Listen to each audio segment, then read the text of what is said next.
Welcome to Dear Warriors. My name is Amy Vega, and I am your host. I have worked in the plasma industry for over 20 years. Throughout my career, I was blessed to have worked with the most incredible employees and met the most amazing donors and recipients of plasma. This podcast was started to bring to light what had been in the shadows, the rare disease community. Join me on Dear Warriors, where we will share stories of warriors and so much more.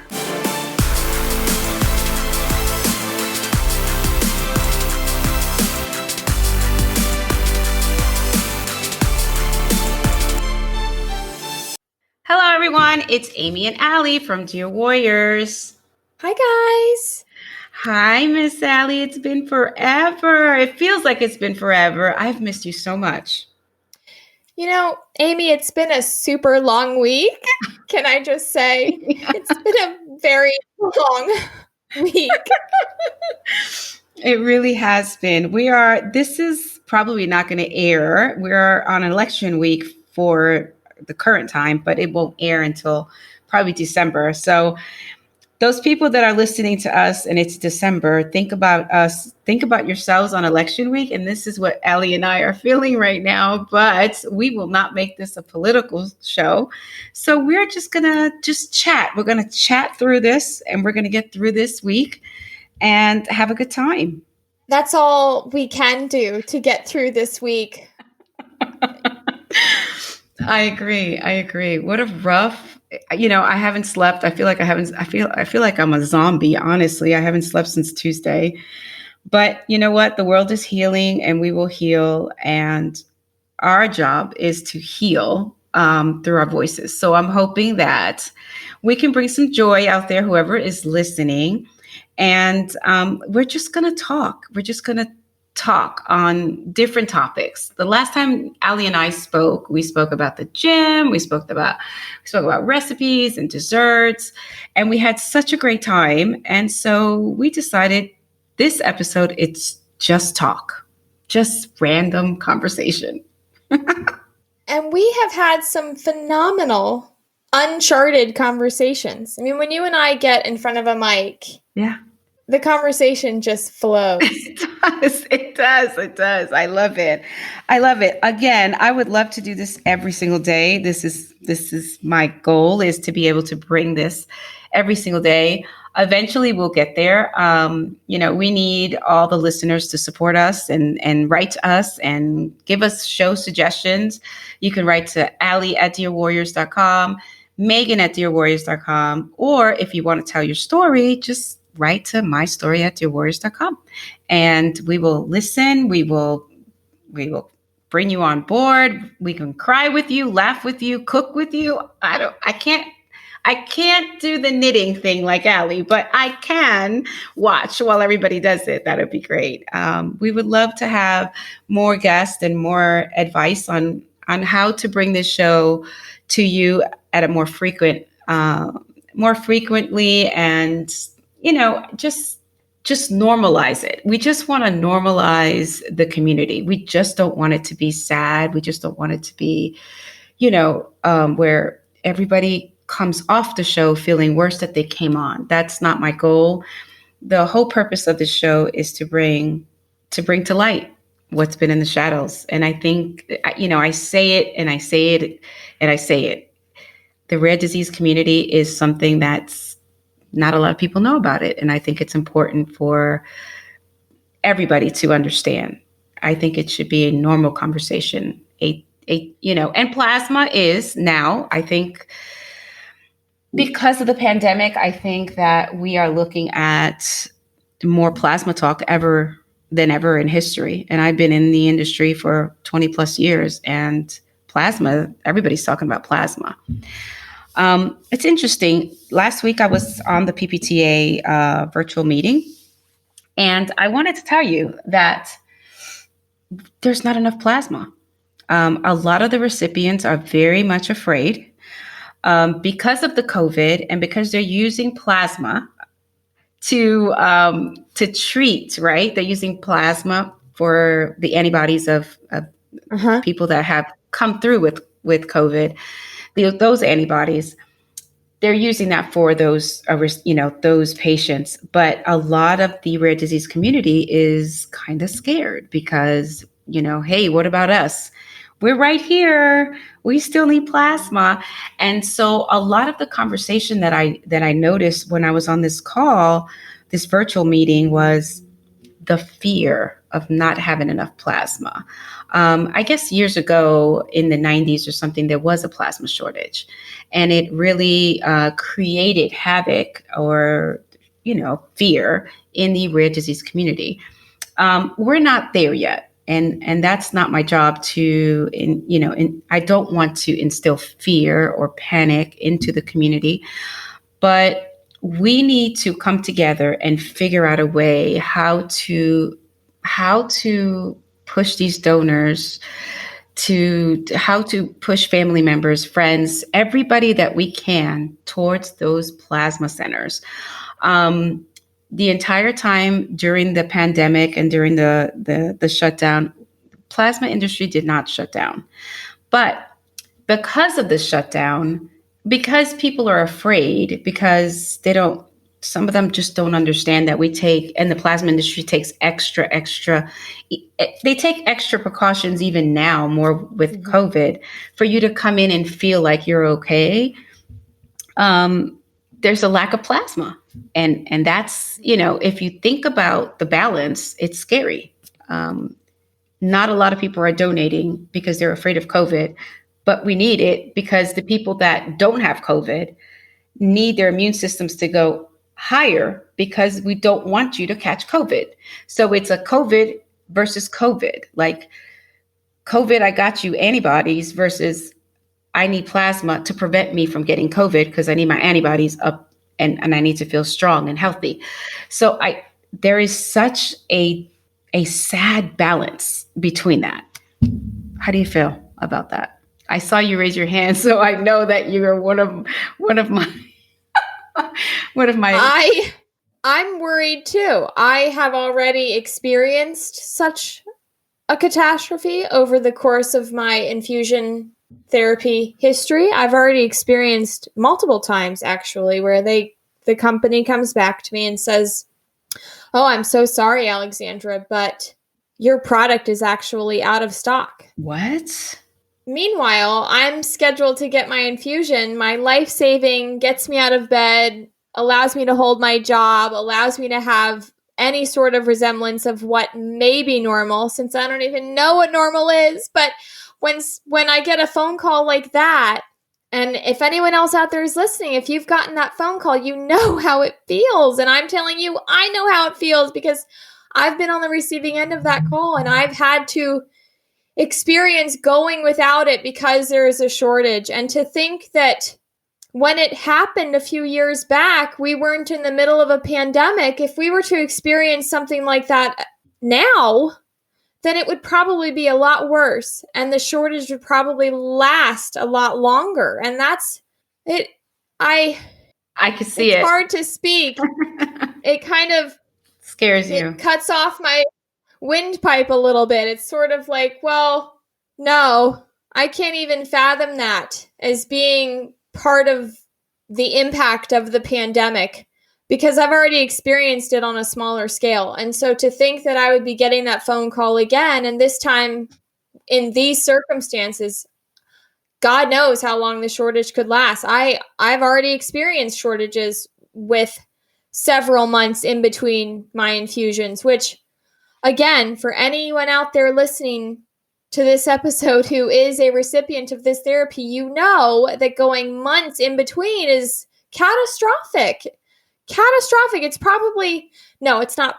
it's absolutely different for every patient. But at least for me, I will speak for myself, going months without it was a huge setback. I mean, your body doesn't make this stuff. That's why we need this medicine. And so when you don't get it, your body doesn't just say, "Oh, no problem. In the meantime, I will supply the liquid gold all on my own." It doesn't work that way.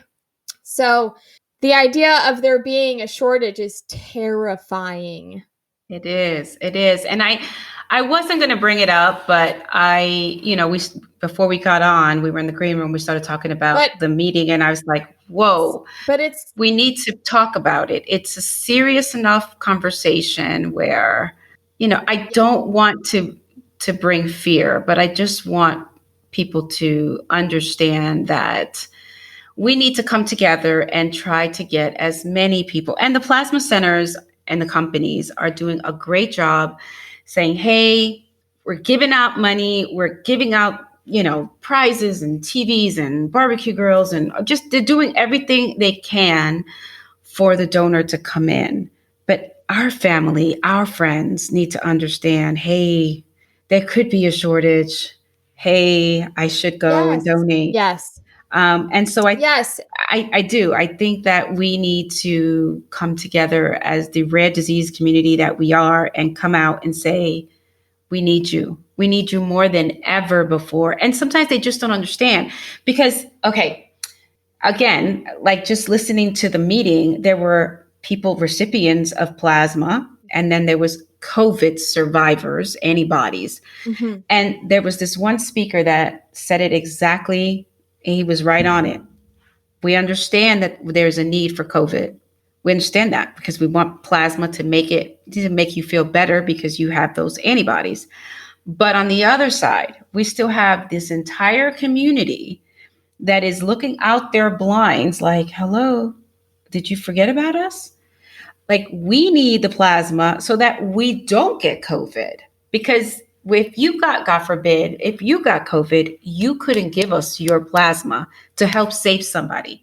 Instead, it would be it's a domino effect, Amy. Yes, it's an intricate, delicate balance where everyone is connected in the process. So you have to step back and look at the whole picture and say, oh, okay, so we're all involved in this. Maybe not right up front, but a little bit farther down the line, you are involved. We are in this together. Just like I keep saying, we are in this together. We need to donate. We can't donate. I have a heart condition. I can't donate. So, but my husband can donate. My brothers can donate. It's almost like a plasma drive, not a blood drive, a plasma drive. Plasma drive. That is what is totally 100% necessary. These college students, everybody involved needs to understand that we need, how do I say? We need to stock up. We need to stock up. Yes. Like I have 6 months worth of food in my pantry because of the pandemic. We need to stock up for plasma because we need to stock up. Exactly. And I feel the same way as you. I don't want listeners to get scared all of a sudden that tomorrow they're going to get a phone call from their pharmacy saying for their next infusion in 2 weeks, there is a shortage. I pray to the universe you do not ever get that phone call. But what I want Amy and I to do is empower you as a listener, whether you're a recipient or a family member or in the rare disease community, or we've just gained a fan of podcasts and you're enjoying our show for the reason that you love a podcast and this is a very unfamiliar territory for you. We'd like to empower you to empower others to educate and donate and learn about the plasma industry. And don't be afraid, just learn about it and tell other people about it and encourage as many people as you can who are eligible to do so we can stock up on plasma and you can lift other people up with your new knowledge and reduce the fear. So this is not about being afraid. This is about being prepared. Saying, hey, for those of you who are unfamiliar, we're going to lift you up and bring you into our world, shine a light on what was previously a darker community. We're coming out of the shadows and we're bringing it to the forefront. And whether you knew about it before or not, you're going to know about it now. Absolutely. We won't stop. And you will have these subjects in your knowledge base moving forward. Yeah. And next time you're having a coffee Zoom conference with your colleague, you might say, yeah, hey, yeah, it was interesting. Over the weekend, I listened to this podcast about the rare disease community, and they talked about this thing called plasma, and I've donated blood before. I've never donated plasma, and I heard about it and the significance of plasma, and I'm thinking I might donate plasma. And then it's the magic of sharing, and then it ignites the conversation, and it ignites curiosity, and all of a sudden you've shared that new knowledge with a whole group of people, and then we get more donors, and then we get more education on the subject, right, Amy? And we get more Absolutely. appreciation and awareness, and it's a win-win, because the plasma industry has spent a lot of money trying to, and money is not everything, right? Well, money, people donate in other countries just to donate. And in the blood industry, they donate, right? They donate blood. They get sugar cookies and the best juice ever, and everybody's happy. They donate for a cause. In the plasma industry, because it's a different industry, kind of, sort of is different. We actually spend a lot of money trying to help a donor to help save a life. You're right. So it's win-win. So let's just say, like you said, we're in a group, we're in a Zoom, and there's 6 other people, and they're all having a hard time because their hours have been cut, because we're in some trying times and we don't know the outcome.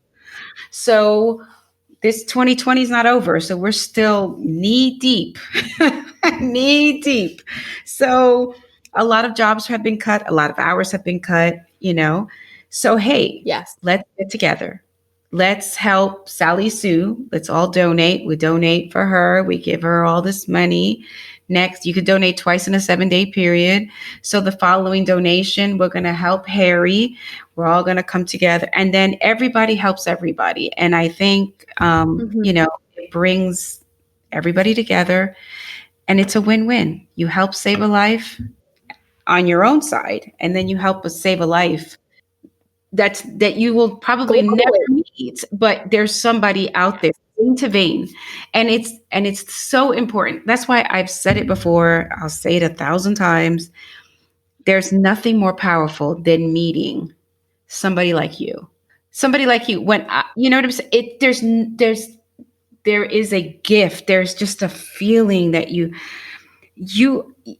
It's not just because I can say, oh, you're just a patient. No, you are a survivor.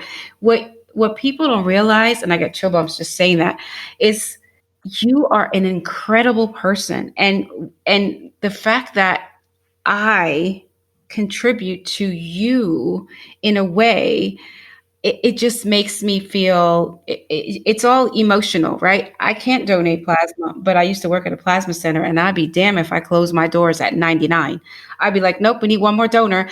Call somebody. We need one more donor, because in my profession, that's what I was doing. I was trying to bring as many donors as possible. A lot of facility managers don't get the credit, because they're, they get credit because, of course, they get paid and all of that. I'm not trying to be negative, but they don't get the credit that I was a manager. I never shut my doors when it came to being close to those numbers. We're given a number every month, right? As a manager, we're given a certain amount of plasma that we need to bring into our centers. Sometimes, depending on peak season or non-peak season, we're faced with some challenges. And those managers have to go above and beyond to make those goals. Some of them go out on the streets and putting signs on car windows and doors and laundromats. They walk that pavement. They call up people. They have half their staff out in the streets trying to talk to people about plasma, while the other half is struggling just to get the donors in. And the reason why I'm saying this is because I lived it. 20 years in the industry, and I can tell you, I would come up with pizza day. We would, I think there was one time I went to the Ford Mustang place, and I had a car. We raffled a car. We did everything in our power to bring them in. And, kudos to every facility manager and every staff member that's out there listening. If you know Amy Vega, Amy loves you. Amy loves you because Amy knows how much you've worked and how hard it is. It's crazy, right? I came into the industry with no experience. Honestly, I came into the industry because I had not eaten in 2 weeks. I saw a plasma center and I kept seeing people going in there. And I said, I had left home and I left to go to Tennessee, Clarksville, Tennessee. I was just being rebellious. I just needed to get away. I had a really dark life and I just wanted to get away. So I got away, and then I winded up being hungry for 2 weeks, and I was too stubborn to call my parents. And I wanted to prove to them that I was making the right move because I'm a black sheep and that's what I do. So I kept seeing this at the time. The Clarksville Center was up on a hill and it was a white building, and it was always so busy. And I was like, and it said earn $50 or something. There was a sign or whatever. And I went in there. And when I went in there, I signed up to be a donor. I had a driver's license. I had everything. Signed up, and I kept watching everybody, and it was busy. And I was like, I could do this. So I went up to the lady and I said, are you guys hiring? And she's like, well, if you're a donor, you can't, we can't hire you. But yeah, we are taking applications. So I was hungry. So I took myself off the list. And I said, can I have an application? And I'm just going to let you know. Oh my God, Amy. That's how I started. I had no idea. I mean, I graduated from like a vocational school to be like a medical assistant. So I knew how to do blood pressure, all the, drawing blood and all of that stuff. It's medical assistant. So you get to do a little bit of everything, but you're not really a nurse, but you're a medical assistant. You do everything. So I went in and they were like, well, I wanted to go as a phlebotomist because that was my best subject in school. So I went ahead and I said, oh, I want to do the donor floor. So like, oh, have you done this before? I was like, hell yeah. No, I lied. I only did it in school. I had not done it. I only did it. Fake it till you make it. You fake it till you make it. And I was so nervous. I can tell you, I'm like reliving it. I remember going on the donor floor. They put me in the back to do the machines. I'm doing the machines, and it was okay, follow the machines. I'm doing the machines. I couldn't have a kink. I couldn't do this. I couldn't do that. Mastered it. They put me on the donor floor, and it was time to do sticks. And my trainer was like, have you done this before? I'm like, oh yeah, I've done about 100 sticks. That was a lie. And she was like, okay, so here she showed me how to do it, right? I'm a visual learner. So she did it the first time. I watched her do the scrub. I watched her do the 30-second scrub because you have to have a clean site and everything. And I watched everything. And she did the first stick. She goes, okay, now it's your turn to do it. I was like, okay. I was so nervous, but I wasn't going to let her know I was nervous. I sure the hell did. Of course. I went ahead, scrubbed that arm like I was a master. I set up that machine. I got that needle, and all I can think of in my head, and we wear shields, right? I had really, really long hair. We wear shields. I could feel my shields like moving because I was sweating profusely. I'll never forget it. I was sweating, and I said, you know what? I'm going to do this. And I stuck it with the apheresis needle, and I got a flash. And in school, they teach you, if you stick it, you get a flash, you're in. So I got a flash, and I was like, oh my God. So then I taped it, did everything. After that, 50 sticks later, 60 sticks later, I mean, I was a master of my own lie. I became a master, and I loved the donor floor. I worked the donor floor for several years, and I just loved it. I just loved that interaction. And there were some times where it was horrible. Go, girl. It was horrible. There were some times where it was like really bad. Like if you there was a kink on the line, and the bowl breaks, and the donor has to be deferred, and the donor is really codepending on this money, and they get mad at you. I mean, so the industry is a great industry, but when you work when you roll up your sleeves and work in different areas, the donors can be a little rough. They can treat you a little rough if you screw up or Oh, something. There's absolutely. no forgiveness. Absolutely, Amy. There's none. No, I mean, I've discovered as I've gotten older, and you can probably confirm this with your experience so close to other people, but the very hard part about a lot of jobs, I'm going to say it, it's the interaction with other people. People can be challenging. Yeah. Yeah.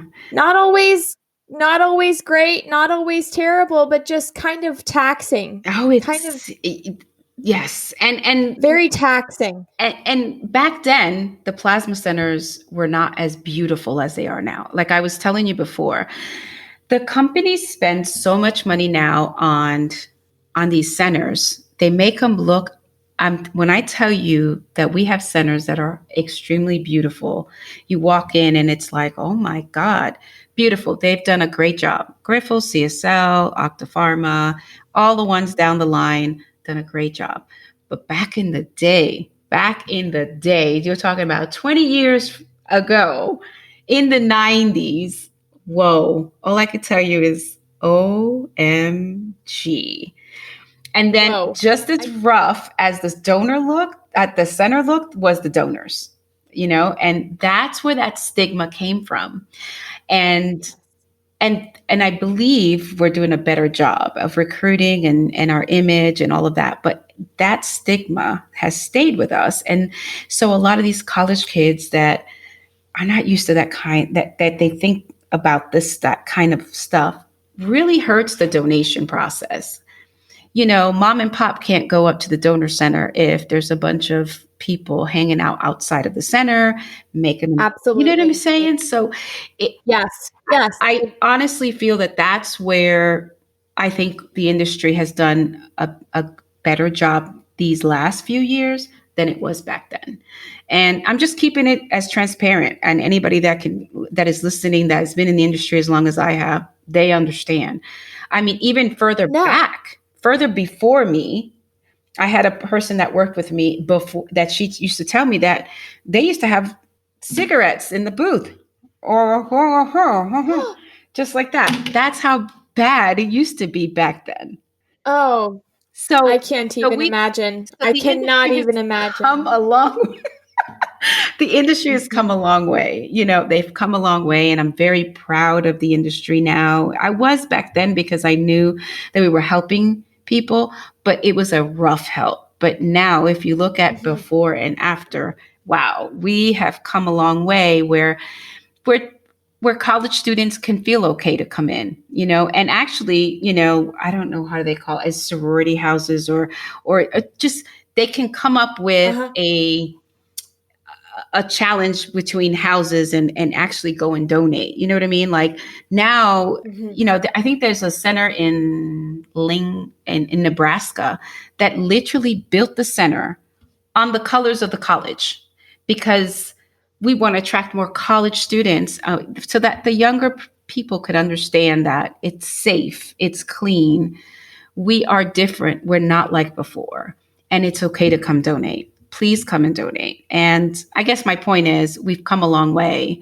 and as challenging as it is, I just want people to know that it's safe to donate. It's okay, Yes, it's safe and it's professional and it's become a developed, healthy, safe, protected, clean process, and anyone can do it and anyone can feel safe doing it. Your best interest is in mind, your safety is in mind, your comfort is in mind.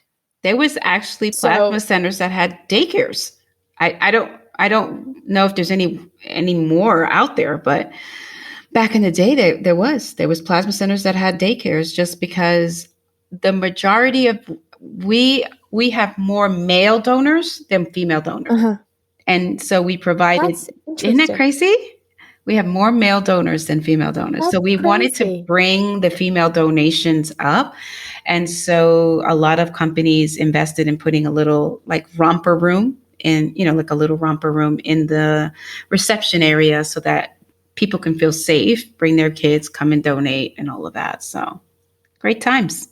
We've come a long way. I mean, whatever you can do to make someone comfortable in participating in this saving life, in this heroic act. Yes. Yeah, I know. So what did you have for us? I know I went on a tangent on donating plasma, but I just thought it was an important topic to talk about because COVID versus COVID. Yes, and I don't know, listeners, you can chime in and email us and call us out. I'm not sure if this is the right word, but is it a dichotomy? It just seems ironic to me that we need it for the COVID, but we also need it to prevent us from getting the COVID. Exactly. The whole thing is just a very deeply intertwined, interconnected phenomenon. So the moral of that story is, please donate. Exactly. Please donate. We need so much plasma. We do. We definitely need a lot of plasma. Yes, we do. So go ahead. Talk to me about this. You and I had discussed when we were tossing ideas around. We had talked about making sure that when our listeners tune in to our station, they walk away feeling better than when they pressed play. Absolutely. For our episode. We want them to go away feeling either enlightened, more aware, more at peace, more secure, comforted, happier, whatever the case is. We're hoping to send listeners away feeling better than they did before they tuned in. And yes, with everything going on in the world, in addition to the weight that some of our listeners already carry as members of the rare disease community, for those of you who are part of that community listening today, I think it's important that every now and then we just toss in a little bit of sunshine. It's totally unrelated, but I feel like it's completely necessary. Yes. Because the weight of the world is heavy on everyone right now. And if you're going to tune in and listen to our station, then you need to be able to come on here and get some sunshine. I think sunshine is a healing supplement that we can give to you, even over radio. So my mom actually got me this super cute book. It's called Dance First, Think Later. And it has 618 rules to live by. And I love this kind of stuff, Amy. I'm a quote girl. I live by inspirational quotes. I get out of bed for inspirational quotes. Inspirational quotes are my thing, and they've been that thing for me for as long as I can remember. I have a magnet. I'm not sure where that magnet is. It used to be on my refrigerator, but it says, "If you're going through hell, keep going."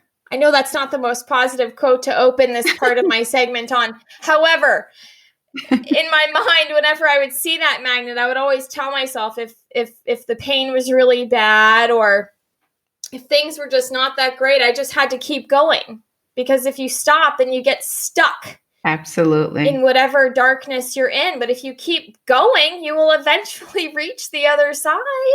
Absolutely. Where the sunshine lies waiting for you. So that growing up, that was actually one of the more powerful quotes that I would cling to, because it always reminded me not to get lost in whatever was challenging me, whether it was the sweating or the pain or the food or school or anything like that. If I thought about that quote, I told myself, you just have to keep trucking because it will not last forever. But if you stop and you sit in the middle of the storm, then you will not reach the sunshine, or it'll take you a lot longer, at least. So this book, my mom just knows me so well, and she got me this book, and I just sat down and started reading it. I've already read through probably 400 of these things. I can't get enough of this stuff. So let's see if I can't find one that has a bit more of a positive feeling than the first one I decided to open with. However, for listeners, it is a positive quote, though, because it reminds you to just, no matter how bad things get, and I promise you, I know how bad things can get. I promise you, from the bottom of my heart, I know how bad things can get. Just think about what I said and keep pushing through. And if that means calling us or writing to us or calling us over a cup of coffee to push through because it's too difficult for you to push through on your own, then do that, because I just want you to get through to the other side. So that might not have been the best quote to start with, but just remember that. I just want to empower you that no matter how hard things get, and I know how it feels to be that person in that place. I promise you I do. When you're going through hell, just keep going. There will be sunshine somewhere. It might not be right away. It might not be tomorrow. It might not be next Thursday. But if you keep pushing, your chances of finding that sunshine will go up. So Absolutely. Let's see if I can't find a super positive quote. Ooh, this is kind of a cute one. It's Dr. Seuss. Don't cry because it's over. Smile because it happened. See that? That's amazing. You're going to have to do that you're going to have to do that in every show, because I think ending our segments with that is a great way to leave somebody with that feeling. No, that's a great one. I love it. It's cute, right? Yes, it is. It is. I see you smiling, so you're feeling that quote. Yes, I am very susceptible to quotes. I'm such a quote person. I hold on to the healing powers of words, I guess. Yeah. I love it. They're powerful vitamins for me, or painkillers. They're good painkillers. I have a vintage jacket that I absolutely adore. And since being in the pandemic, I've had the opportunity to wear it more because I don't have to wear work clothes. Yeah. So I've had a chance to wear my non-work clothes, and I have this vintage jacket, and on the back it says, I don't know where I'm going, but I promise you it won't be boring. And it's a quote from David Bowie. And that is my favorite jacket in the whole wide world. And every time I wear it, I feel like I'm living that quote. That's amazing. I can wear it and go out into the world, and I think to myself, I don't really know where I'm going, but I know with 100% certainty it will not be boring. That is awesome. That actually makes me smile. I love it. It's cute, right? It is very cute. It is very, very cute. No, I'll have to go out. You have to send me a picture of that so I can go out and get me the book, because I do that a lot too. I send a lot of quotes out to people that I feel like, sometimes they just need a little inspiration, and it doesn't have to be a lecture. It's just those magical words, 1, 2, 3 lines, and that's it. And they can be so powerful. Yes. And, sometimes you hear talk show hosts say, you should keep a gratitude journal, or you should keep a journal and write stuff down at the end of every day and blah, blah, blah. And as I will poke some truth into this, listeners. Yes, while I do feel that that's great advice, that doesn't always work. And that's work for some people. And even for myself, I am a huge journaler. Anyone who knows me, even if you've known me for a day, I probably at some point during that day, I wrote down a checklist or I whipped out one of my journals. It's very easy to see.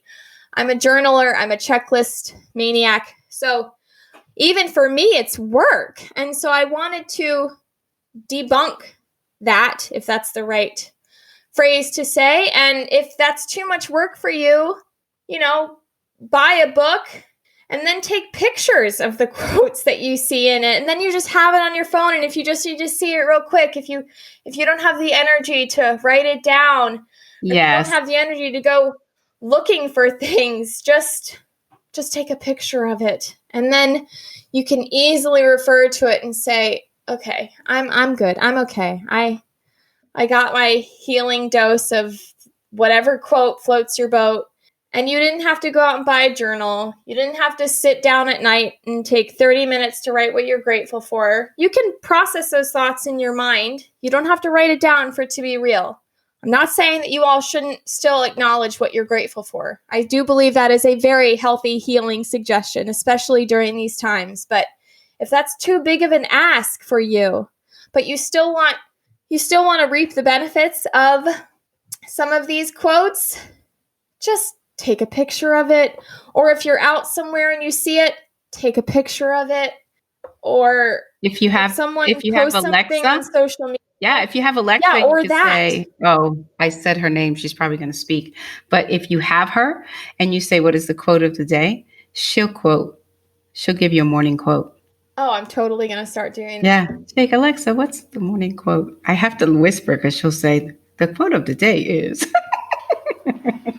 I'm going to have to start doing that, Amy. I had no idea. Yeah, she'll tell you. She'll give you a quote. I can sometimes when I'm just down, I'll just say, give me 10 positive things. And she'll say, this is the list of positive things today. And then she'll go down and say, it's a beautiful day today. You need to be grateful for this, blah, blah, blah. She'll go down the list. And then before you go and brush your teeth, she's already powered you up. It's ready to go. So yeah, I use Alexa a lot too, because sometimes I'm going to have to start doing that. I mean, I'm a writer too. For myself, I don't write for anybody else, but I like to write things down. And I have like 1,000 notebooks everywhere and journals everywhere. And my husband's like, seriously? But sometimes you just need to. But I do too. A lot of people, it's painful to write because when you're writing it, it's, what they say, it doesn't happen real. Until it's real when you write it. And it's, it can be very painful. And I remember when I was 15, I was going through some heavy times and I had a hard time writing, very hard time writing because I can feel it. And when you write it, it can be very painful. We are not just sharing stories on Dear Warriors. Our goal is to help change lives. And when you share this podcast, you are helping to change lives too. Listen to this podcast on your favorite streaming platform. Thank you so much for listening. Until next time, and God bless.